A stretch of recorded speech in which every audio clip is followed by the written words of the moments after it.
Hello students, welcome to TPS start the super learning platform. तो देखिए students, ये video उन सभी बच्चों के लिए बहुत इंपॉर्टेंट होने वाला है जो जेईई मेन 2022 में बचाना चाहते हैं, जो एक 99 परसेंटाइल प्लस स्कोर जो बच्चों करना चाहते हैं। तो इस वीडियो बच्चों में सूर्यवान सर आपको अच्छी अच्छी टिप्स बताने वाले हैं। हम आपको सारी चीजें आपके साथ में डिस्कस करेंगे, जो भी आपके मन में आता है कि भाई कैसे करना है, क्या क्या चीजों का ध्यान रखना है, वो सारी चीजें बच्चों हम आपको बताने वाले हैं एक एक करके। तो इस वीडियो को एंड तक जरूर देखना, काफी बेनिफिट बच्चों आपको यहाँ से मिलने वाला है। तो देखो, पहली चीज तो बच्चों जो 99 प्लस परसेंटाइल का अगर आपका टारगेट है, तो बच्चों मान के चलिए कि जो सबसे आसान होता है 99 परसेंटाइल प्लस स्कोर करना, वो है आपके फर्स्ट अटेम्प्ट में। तो आपको जो पूरा का पूरा फोकस करना है वो फर्स्ट अटेम्प्ट में करना है, क्योंकि उस टाइम तक जो आपका कंपटीशन है वो थोड़ा सा कम होता है। रिलेटिवली ये भी देखा गया है कि जैसे जैसे अटेम्प्ट आगे बढ़ता जाता है, पेपर का लेवल जो वो थोड़ा सा डिफिकल्ट होता है। साथ ही साथ में क्या होता है कि फर्स्ट अटेम्प्ट में काफी सारे बच्चे जो प्रिपेयर नहीं होते, वही सेकंड और थर्ड अटेम्प्ट तक आते आते काफी सारे स्टूडेंट्स की जो प्रिपरेशन है वो बहुत अच्छी हो जाती है। तो इसका मतलब नेचुरल सी चीज है कि वहां पे कंपटीशन जो बढ़ जाता है। ठीक है, तो आगे बढ़ने से पहले बच्चों एक चीज मैं आपको बता देता हूँ कि एडीपी स्टार का जेईई मेन और जेईई एडवांस 2022 के लिए बैचेस जो वो ऑलरेडी लॉन्च हो चुके हैं। जिस बच्चे को सिर्फ और सिर्फ जेईई मेन की प्रिपरेशन करनी है, वो एकलव्य 2.0 बैच ज्वाइन कर सकता है। और जिस बच्चे को जेईई मेन प्लस एडवांस दोनों की तैयारी करनी है, वो बच्चों वॉरियर 2.0 बैच जो वो ज्वाइन कर सकता है। एनरोलमेंट जो बच्चों इसके ऑलरेडी स्टार्ट हो चुके हैं, और अगर आप आज ही इसको एनरोल कर लेते हो तो काफी बेनिफिट्स आपको इसमें मिल सकते हैं, क्योंकि कॉन्सेप्ट वीडियोस बच्चों आपको इसके साथ में मिलने वाले हैं। प्लस में एओटीएस जो है वो भी आपको मिलने वाले हैं। तो कॉन्सेप्ट वीडियो का सबसे बड़ा बेनिफिट ये होता है कि जब आप जो चैप्टर चाहो वो बच्चों आप उसी टाइम पे कर सकते हो। और इस बैच की जो बच्चों क्लासेस हैं वो वैसे तो 8 ऑफ सितंबर से स्टार्ट होंगी, बट उसके अंदर सिर्फ और सिर्फ बेसिक्स जो है जेई जो कि जेई को तैयारी करने के लिए आपको जिनकी जरूरत होती है उनके बारे में बताया जाएगा। उसके बाद में बच्चों प्रॉपर वे में जो क्लासेस है, जेई मेन का रिजल्ट आते ही उसके बाद में बच्चों क्लासेस जो वो स्टार्ट होगी। ठीक है, तो आप ऑनलाइन इसके अंदर बच्चों अभी के अभी एनरोल कर सकते हो। इसमें एनरोलमेंट करने के लिए डायरेक्टली बच्चों मैंने इसका जो लिंक है वो डिस्क्रिप्शन में यहाँ पे डाल दिया है। तो चलिए स्टार्ट करते हैं। सूर्यवान सर से भी कुछ बातें पूछते हैं। तो सर, आपको क्या लगता है कि मतलब जो ये एक अच्छा अचीवमेंट है 99 प्लस परसेंटाइल, अगर कोई बच्चा अचीव करना चाहता है तो उसको मतलब किन चीजों का ध्यान रखना चाहिए, सबसे ज्यादा इंपॉर्टेंट क्या है? पर सबसे ज्यादा इंपॉर्टेंट तो मुझे लगता है सर, कंसिस्टेंसी इज अ की टू सक्सेस।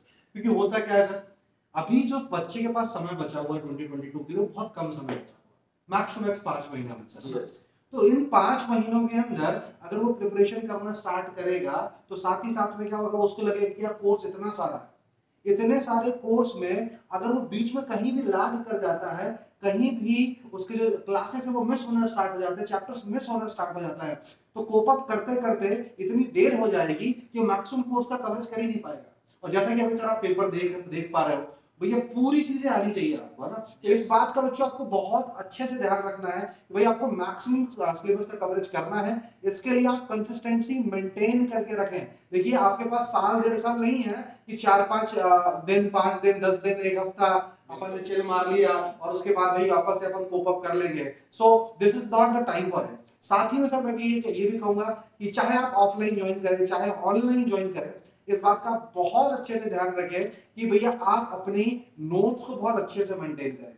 बिकॉज सर क्या होता है कि ऑनलाइन में बच्चा जब क्लास में देखता है तो उसको लगता है कि यार मेरे पास लेक्चर्स तो ऑलरेडी है, तो नोट्स बताने की क्या जरूरत है। बिल्कुल बिल्कुल, ये काफी बार होता है। ये बहुत बच्चों को प्रॉब्लम होती है। तो उससे होता क्या है सर, अगर वो नोट्स नहीं बनाओगे बेटा, आप 4 महीने में जब आखिरी का रिवीजन का टाइम आएगा तो आपका नोट्स आपका साथी है। ये बात याद रखना, जिस बच्चे ने नोट्स बहुत अच्छे से बना रखे हैं उसको आखिरी टाइम में रिवीजन करने में कोई भी दिक्कत नहीं आएगी। और ये बात आपको बहुत अच्छे से पता है कि रिवीजन कितनी इंपॉर्टेंट चीज हो जाती है मेंस के लिए, क्योंकि बहुत सारा सिलेबस होता है। ठीक है सर, मतलब आपने काफी सही चीज बताई कि बच्चों कंसिस्टेंसी जो आपको लगातार जितने भी ये टाइम बचा है जिसमें आपको प्रिपेयर करना है, तो इसमें कंसिस्टेंसी बहुत इंपॉर्टेंट रोल जो प्ले करने वाला है। अगली चीज सर जो कि बच्चों के माइंड में काफी रहता है कि उनको क्वेश्चंस की जो प्रैक्टिस है वो कहाँ से करनी है, मतलब जो सोर्स है वो क्या यूज करना। देखिए सर, ये बहुत जेन्युइन क्वेश्चन है, बहुत अच्छा क्वेश्चन है और सबका एक बहुत कॉमन आंसर है इस सवाल का। सर आप देख रहे हो पिछले 3 साल से 2 साल से इतने शिफ्ट्स हो रही हैं, इतनी एग्जाम्स हो रही हैं कि क्वेश्चन अपने आप में एकदम बधेरे पड़े हुए हैं। Yes right, you don't have to see anything else right now, क्योंकि पीवाईक्यू से ज्यादा रिलेवेंट कुछ नहीं हो सकता है। राइट, तो इसके लिए आप क्या करें कि भैया आप पिछले 5 साल के तो कंफर्म लगा लें। Right, still if you got some time then go for more than 10 years। ठीक है सर, 10 साल के अपन ने पीवाईक्यूज लगा लिए, अच्छे से पूरे 10 साल के पीवाईक्यूज लगा लिए। आप इनको एक चेकबॉक्स की तरह काम करें। जब भी कोई चैप्टर करें तो सब मुझे लगता है कि पहले पीवाईक्यूज लगाओ। सबसे पहला काम किसी का मटेरियल हो चाहे किसी भी कोचिंग में आप पढ़ रहे हो बच्चे, सबसे पहला काम आपको करना है बच्चे पीवाईक्यूज लगाएं। तो पीवाईक्यूज पहले टिक लगाएं, उसके बाद आपके पास आप अपने डीपीपीस पर टिक लगाएं, और उसके बाद समय बचता है तो कोई रेफरेंस बुक पे जाए। सर कई बच्चे क्या करते हैं, सीधे रेफरेंस बुक पकड़ लेते हैं, सीधे वहां से सवाल लगाना स्टार्ट कर देते हैं, तो रास्ते में वो भटक जाते हैं। So that's not a good thing. तो आपको ये ऑर्डर याद रखना है, पहले पीवाईक्यू, फिर कोचिंग का मटेरियल, और समय बचता है तो तीसरे पे। और हो सकता है किसी किसी यूनिट्स के अंदर, किसी किसी चैप्टर के अंदर आपको समय ना मिले तो आप अपनी डीपीपीस कोचिंग के ना लगा पाए, तो मेक श्योर करो बेटा एटलीस्ट पीवाईक्यूज लगा के जाओ। बिल्कुल यार, सर ने बहुत सही चीज बताई कि पीवाईक्यूज तो आपको करने ही है, और फिर जहां पे भी जिस भी कोचिंग में आप पढ़ रहे हो उस पे आपको इतना ट्रस्ट होना चाहिए कि उसका मटेरियल जो उस पे आप रिलाई कर सको। तो जहां पे जैसे अगर एटीबी स्टार के आप किसी भी बैच में एनरोल करते हो तो आपको पता होगा कि यहाँ पे तो यहाँ का जो स्टडी मटेरियल वो बच्चों के लिए वैसे ही सफिशिएंट रहता है। इस स्टडी मटेरियल को जब वो करते हैं तो वो ये कभी पूछते ही नहीं कि सर कौन सी बुक करें, क्योंकि वही इतना ज्यादा होता है कि उसको अगर वो बच्चा अच्छे से कर लेता है तो कुछ और करने की जरूरत नहीं होती। सर हमने तो शायद एकलव्य और वॉरियर के अंदर पीवाईक्यूज भी डाले अपने बिल्कुल मटेरियल बिल्कुल सब कुछ बच्चों उसके अंदर ऑलरेडी हमने इंक्लूड किया। तो जो बच्चा यहाँ आएगा हमारे बैचेस में उनको तो वो मिलेगा ही। अगर कोई बच्चों मान लो कि सपोज कहीं पे भी पढ़ रहा है, उसको सिर्फ स्टडी मटेरियल चाहिए, तो वो फैसिलिटी जो है वो भी हमारे पास में है। तो ऐप के थ्रू या वेबसाइट के थ्रू आप वो भी जो वो परचेज कर सकते हो, अगर सिर्फ और सिर्फ आपको स्टडी मटेरियल चाहिए तो। चलिए सर, अगली जो एक लास्ट जिस पॉइंट पे हम बात करेंगे, वो जो मेन चीज आती है वो आती है कि जैसे बच्चे ने 1 महीने तक पढ़ा लगातार, वो अच्छा खासा कर भी रहा होता है, फिर क्या होता है कि जैसे मान लो कि तीनों सब्जेक्ट में 4-4 5-5 चैप्टर्स हो गए, उसके बाद में क्या करता है कि वो भूलना स्टार्ट हो जाता है कि मैंने स्टार्टिंग में क्या पढ़ा था। तो उस टाइम पे उसको रिवीजन की जरूरत होती है। तो रिवीजन का एक परफेक्ट वे जो है वो क्या हो सकता है? देखिए सर, कई जगह एक चीज रिकमेंड की जाती है कि यार आप पूरे चैप्टर का एक शॉर्ट नोट्स बनाएं। ठीक है, तो कई बार ये सर बच्चों के लिए बहुत कम्बरसम हो जाता है ना, ये आप लोग के लिए कई बार कम्बरसम हो जाएगा, अरे सर पूरे चैप्टर के शॉर्ट नोट्स बनाना। सबसे बेटर मुझे लगता है अमित सर कि बच्चा सर अगर लेक्चर के शॉर्ट नोट्स बनाना स्टार्ट कर दे, जैसे ही उसने बच्चे ने लेक्चर देखा, चाहे ऑनलाइन देखे चाहे ऑफलाइन देखे, अगर मान लीजिए अगर ऑफलाइन आपने टीचर से पढ़ा और घर जाके आप क्या कर सकते हैं, बच्चे सर ने क्या क्या पढ़ाया मैं अपने शब्दों में लिख लेता हूं, और कोशिश करें कि एक जितना भी लेक्चर पढ़ाया गया है उसको सिर्फ एक पन्ने में, एक पन्ना मतलब सिर्फ एक साइड में लिख के खत्म करें। इससे क्या होगा, जैसे ही आपका चैप्टर कंप्लीट होगा, पूरे आपके L1 L2 L3 सारे लेक्चर्स का एक शॉर्ट नोट्स अपने आप तैयार हो जाएगा, और आपको ये कम्बरसम नहीं, ये वाला नाटक नहीं फंसेगा कि यार कर लेता, ये करना है ये नहीं करना है, ये कैसे करूं। ठीक है, तो यार सर ने बहुत सही चीज बताई। शॉर्ट नोट्स जो है वो आप मतलब डेली के डेली लेक्चर वाइज जो बना सकते हो। और जैसे बच्चों एक चैप्टर जो वो कंप्लीट होता है, तो एक चीज का हमेशा ध्यान रखना है कि आप उस चैप्टर के हर एक चैप्टर कंप्लीट होने के बाद उसके माइंड मैप्स बना सकते हो।